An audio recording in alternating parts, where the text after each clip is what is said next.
incense route. Derech Samim. Now, first of all, please don't think of Kashanel Velulu. This isn't Samim. These are incense. Okay? So it's not the perfume route, and even though you might find spice route, the goods that were transported along this route were not, for the most part, not seasonings for your food. Even though I don't want to be too definite about it, once you have an established trading route, even though the driving force is myrrh and frankincense, it's definitely possible that other goods as well were transported if there was a demand. But the thing that bothers me the most is the fact that it says Derech Samim and we're in Mamshit. We are here. Not on the way. And it definitely isn't on the path that I marked before. Now, it's important to understand two things. One, among your tourists, you can talk about the incense route. But for us, at our level, it's the incense routes. And the reason I'm saying that is it's not just one path. There are several different options. If you're trying to get from Petra to Gaza, you can also walk along Nachal Tzin and climb up here and join the road there. And this branch of the route is actually called Darb el Sultan. We'll leave it at that right now, but this road definitely has an alternative that goes like this. And at different times people walked here, and at different times people walked here. But we're still not here. What's the road that Mamshit sits on? So Mamshit actually sits on a road that comes from the southern tip of the Dead Sea, goes around the southern tip of the Dead Sea, and climbs up along a bunch of sites that were found along Road 25.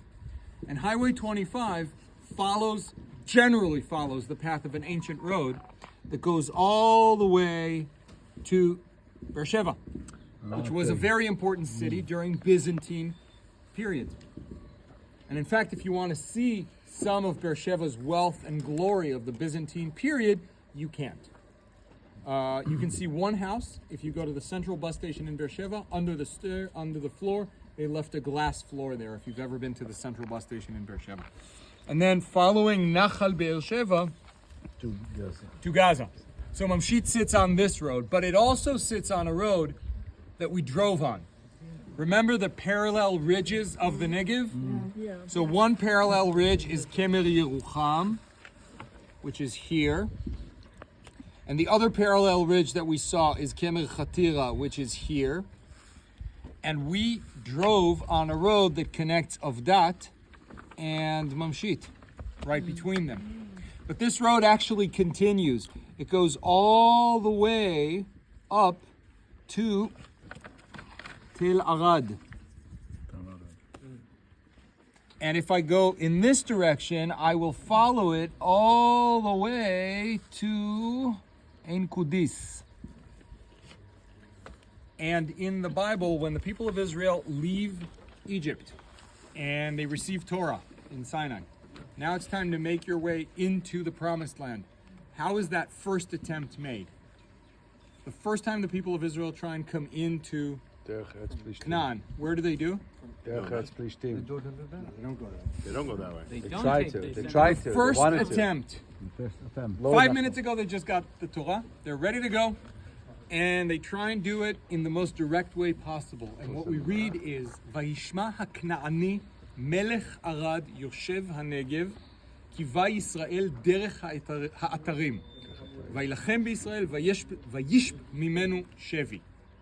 Which means, the king of Arad saw this group of nomads trying to raid his farmlands, coming in from the desert. Bunch of nomads.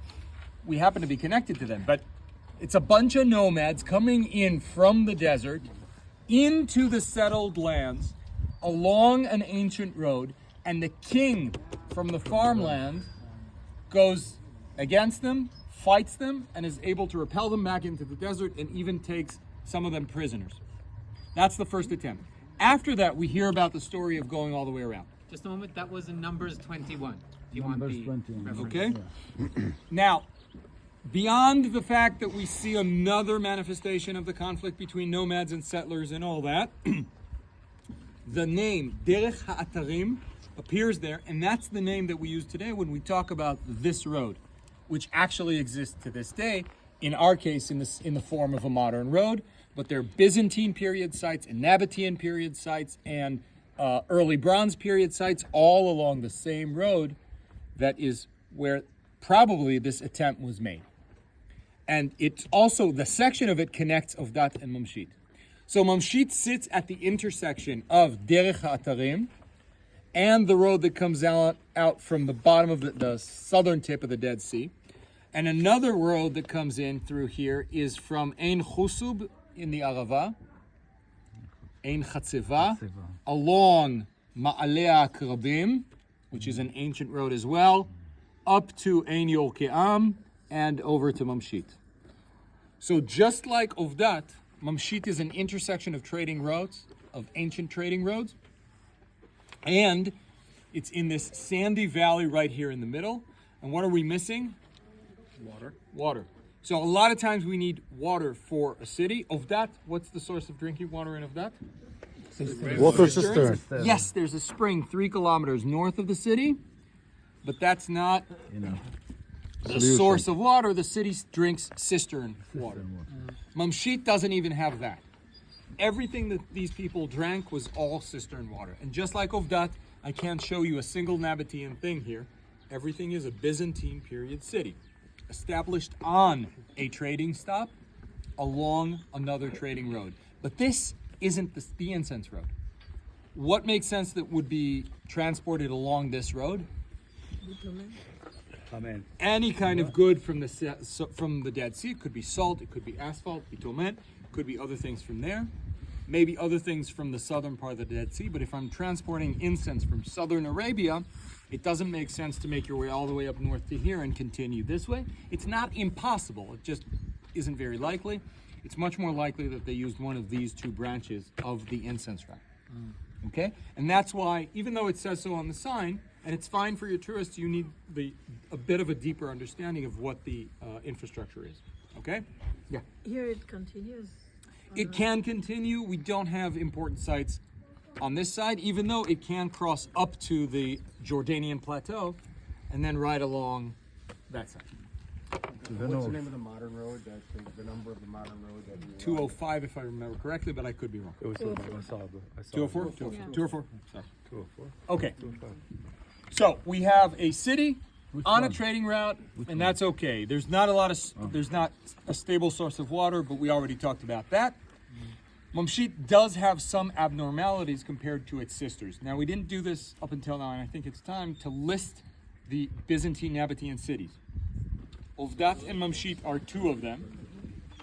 But in the Negev, we also find Shivta and Nitzana, which we will visit in a month, and Chalutza and Rechovot Banegev, Ruchebe, which are here in the western sandy parts of the Negev. So what were the last two? So again, Ovdat, Mamshit, Shivta, Nitzana, Chalutza, and Rechovot Banegev.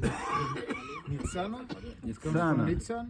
From Nisana. It's a Greek name. Nitzana. Okay? So those are the 6. But the truth of the matter is, this list of 6, Shifta is what? we'll get to Shifta in a moment. Okay.